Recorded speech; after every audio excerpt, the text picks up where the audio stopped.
Hi there, Peter Eastway here again, the editor of Better Photography magazine, featuring the MyEizo series of essential post-production skills. On this occasion, I'm going to challenge you. Rather than making your subject lighter, I'm going to suggest you make everything else darker. Why? Let's have a look and I'll explain exactly why. As photographers, we're taught that the lighter areas in a subject attract attention and darker areas don't. So as we're looking at this little shack up in the Icelandic highlands somewhere, our eye probably gravitates more to the sky as much as it does to the front door of the shack, of the A-frame there. So sometimes you might be, you're sitting there, you're looking at the photo and you're saying, how do I improve it? And sometimes the temptation is to lighten things up. So you lighten up the subject, but what happens? Certainly it is lighter and your eye now goes to the subject more readily, more quickly. So compositionally that is stronger, it's a better result. So turn it off, turn it on, our eye is being dragged in there. But when we enlarge the image up, and I haven't got a huge file here, but you'll find that once we get into these areas, what's happening is that not only are we lightening them, we're actually bleaching them out. And the result is not a happy result. The post-production quality is not nearly as good. So the suggestion is, rather than lightening the subject, let's darken everything else. So in this situation, I haven't changed the little shack at all. The little dwelling is exactly the same, but I've darkened everything else. And so now when we look at the picture, our eyes go to the lightest area, which is essentially the door on the front there. Now, if you're not quite too sure, just turn your head away a little bit, look somewhere else and come back, and then you'll see exactly what I'm talking about and how powerful this idea is of, rather than lightening your subject, darken down everything else.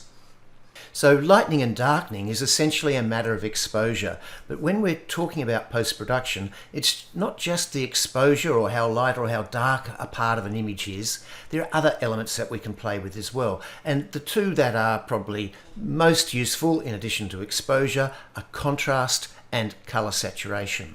So if we look at contrast, normally, think about the low contrast being, those mountain ranges that disappear into the distance. The most distant ones are low in contrast, the closer ones are higher in contrast. And so subconsciously as humans, when we have our vision, and we're used to seeing things that are closer being more contrasty and things that are distant perhaps being less contrasty. So this is a way that we can also improve our composition. We can make the subject of our photograph stand out more by making our subject more contrasty and the background less contrasty.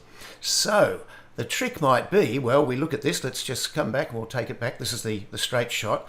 What happens if I make my subject more contrasty?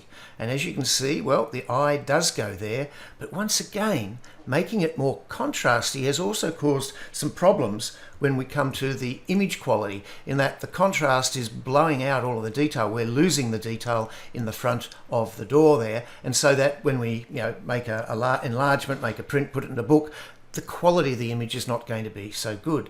So using the same philosophy of darken rather than lighten, rather than increasing the contrast of our subject, let's decrease the contrast of everything else. So again, turn your head to the side, look at something else and come back at this, and where does your eye go? Your eye is going to the more contrasty areas of the shack, and the less contrasty mountains and grasses, etc., they're not as powerful. So I'll just turn that off again, so there's contrast throughout the entire image, and now I've taken the contrast out and away from everything else.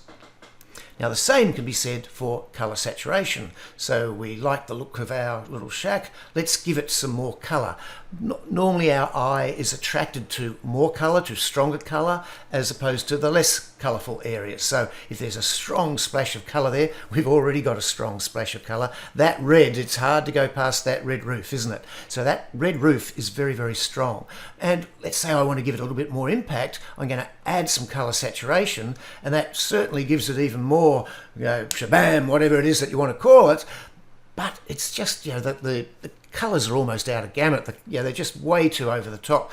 Even my 200% colour saturation slider wouldn't do something as horrible as that to an image. So the point I'm making is that sometimes adding colour saturation to our subject isn't as successful as taking colour saturation out of everything other than our subject. So again, I haven't changed the subject at all. I've just reduced the colour saturation in the background and the foreground here. So now my subject is stronger within the scene, but I haven't degraded the subject in any ways. So it's just a slightly different way of looking at how you apply your skills in editing, whether you're using Photoshop, Lightroom or Capture One, it doesn't really matter.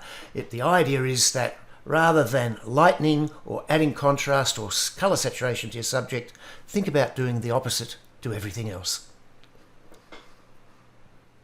And finally, a little plug for the MyEizo monitor. When you're adjusting your files, when you're working out just how much you should lighten the subject or darken the background, how much contrast you should add, how much colour saturation you should remove from the surroundings, how do you make those decisions? And the answer is that you're making those decisions based on the image you see on the screen. And that alone is the reason why a high quality monitor, such as the monitors made by MyEizo, is just so important for post-production. It means that every time you're making a decision about how light or dark something should be, how colourful or how desaturated you want to make it, you're making a good decision, a valid decision, a decision that's based on what the file really looks like and not just a guess. So again and again I say to people, rather than going buying that new camera or that new lens, spend some money on a good quality monitor, because then every photograph you take you're going to have a lot of fun with as you edit them. I hope you've enjoyed this little presentation. Cheers.